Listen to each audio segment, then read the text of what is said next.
آج ہم آپ کے لیے لے کر آئے ہیں 14 اور 25 ملین ویوز حاصل کرنے والی ایک مزیدار سی رومانٹک پاکستانی کہانی۔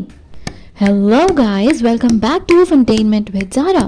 یہ کہانی ایک تکون پہ کھڑی ہے جس میں دو لڑکے ایک ہی لڑکی سے محبت کرتے ہیں۔ پہلی اور دوسری ایپیسوڈ میں آج آپ یہ جانیں گے کہ کس طرح اور کہاں پر دونوں لڑکوں کو ایک ہی لڑکی سے محبت ہو جاتی ہے۔ کہانی سننے کے بعد کمنٹ سیکشن میں ضرور بتائیے گا کہ آپ کو کیا لگتا ہے کس کے حصے میں آئے گی یہ محبت۔ ہنسی، افسردگی، شرارت، محبت اور رومانس سے بھرپور اس سٹوری کا آغاز کچھ اس طرح سے ہوتا ہے کہ ہماری ہیروئن ماہر اپنی دوست کے ساتھ سعد کی گاڑی میں کہیں جا رہی ہے۔ سعد جو ہمارے پہلے ہیرو ہیں، ان کی گاڑی راستے میں خراب ہو جاتی ہے اور وہ اتر کے اسے ٹھیک کرنے کی کوشش میں لگے ہوئے ہیں۔ ماہر گاڑی سے اتر کے سعد کو غصہ کرتی ہے کہ اس کو دیر ہو رہی ہے، جبکہ سعد اپنی گاڑی کی سائڈ لے رہا ہوتا ہے۔ بس اسی نوک جھونک میں گاڑی ٹھیک ہو جاتی ہے اور وہ لوگ اپنے سفر پہ دوبارہ روانہ ہو جاتے ہیں۔ سعد کے والد اور ماہر کے والد بیسکلی بھائی ہیں اور ایک ہی گھر کے دو پورشنز میں رہتے ہیں۔ اگلے سین میں دونوں بھائیوں کی فیملیز کو اکٹھا بیٹھے گپے لگاتے دکھایا جاتا ہے۔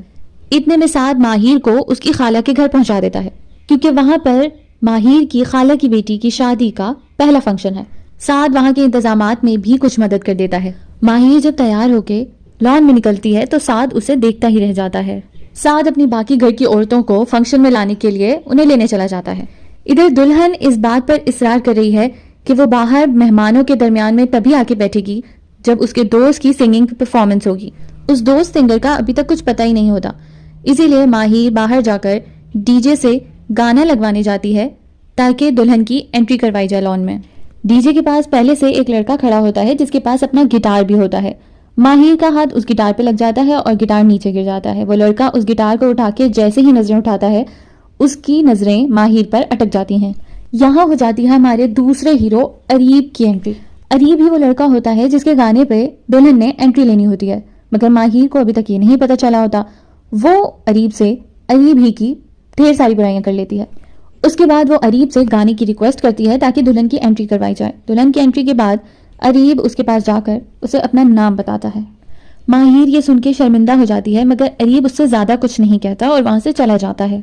دوسری طرف جب سعد اپنے گھر پہنچتا ہے باقی خواتین کو لینے، تب اس کی بہن اس سے بہت لڑائی کرتی ہے کہ وہ صرف ماہر کے ہی کام کرتا ہے ہمیشہ اور انہیں اگنور کرتا ہے۔ اریب بار بار یہ کوشش کرتا ہے کہ وہ کسی نہ کسی بہانے سے ماہر سے بات کرے، کیونکہ ماہر کا مسکرانا، شرمانا، نظریں جھکا کے بات کرنا اریب کو بار بار اس سے بات کرنے پہ مجبور کرتا ہے۔ اتنے میں سعد باقی خواتین کو بھی فنکشن میں لے آتا ہے۔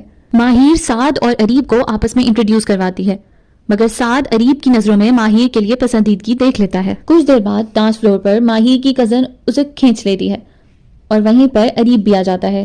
پہلے تو ماہر کی والدہ کو اس بات پر اعتراض ہوتا ہے کہ وہ لڑکوں کے ساتھ کھڑی ڈانس کر رہی ہے، مگر پھر اس کے بعد اریب انہیں اچھا لگنے لگتا ہے اور وہ اپنی بہن سے اریب کے بارے میں پوچھتی ہیں۔ وہ انہیں بتاتی ہیں کہ اریب ایک اچھا لڑکا ہے اور ایک امیر خاندان سے تعلق رکھتا ہے۔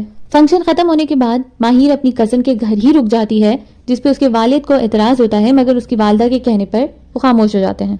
ماہر اپنی کزن کے دوستوں کے ساتھ بیٹھ کے اچھا محسوس نہیں کر رہی ہوتی، اس لیے وہ ایک سائڈ پہ جا کے سعد کو کال کرتی ہے کہ وہ اسے لینے آ جائے۔ سعد جو پہلے سے ہی اداس بیٹھا ہوتا ہے ماہر کے انتظار میں، وہ فوراً ہی ماہر کو لینے کے لیے وہاں سے چل پڑتا ہے۔ ماہر واپس آ کے اپنی کزن اور اس کے دوستوں کے ساتھ بیٹھ کر سعد کا انتظار کرنے لگتی ہے، جہاں ایک دوست ماہر کو تنگ کرنے لگتا ہے اور جب اسے ماہر کی طرف سے ڈھنگ کا جواب نہیں ملتا تو وہ اسے اریب کے ساتھ جوڑ کے بدتمیزی کرتا ہے۔ اریب اور اس لڑکے کی اچھی خاصی بحث ہو جاتی ہے، مگر اریب کے روکنے کے باوجود ماہر اس سچویشن سے گھبرا کر وہاں سے چلی جاتی ہے۔ گاڑی میں بیٹھ کے ماہر اپنا سارا غصہ سعد پر نکالتی ہے۔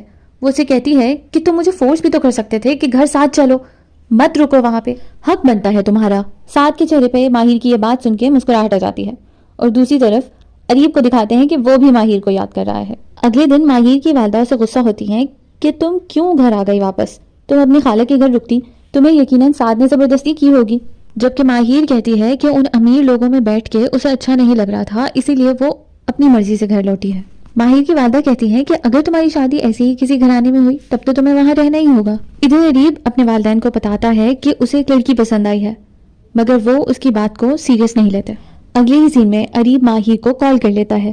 اریب ماہر سے پچھلی رات کو ہوئے واقعے پر معذرت کرتا ہے۔ ان دونوں کے درمیان بہت ہی کم وقت کی بات ہوتی ہے کیونکہ ماہر گھبرائی ہوئی ہوتی ہے اور اس نے کبھی اس طرح کسی لڑکے سے بات نہیں کی ہوتی. دوسری طرف دکھاتے ہیں کہ ماہر کے والد سعد کے ساتھ یعنی اپنے بھتیجے کے ساتھ ڈاکٹر کے پاس جاتے ہیں کیونکہ ان کی طبیعت کچھ ناساز لگ رہی ہوتی ہے.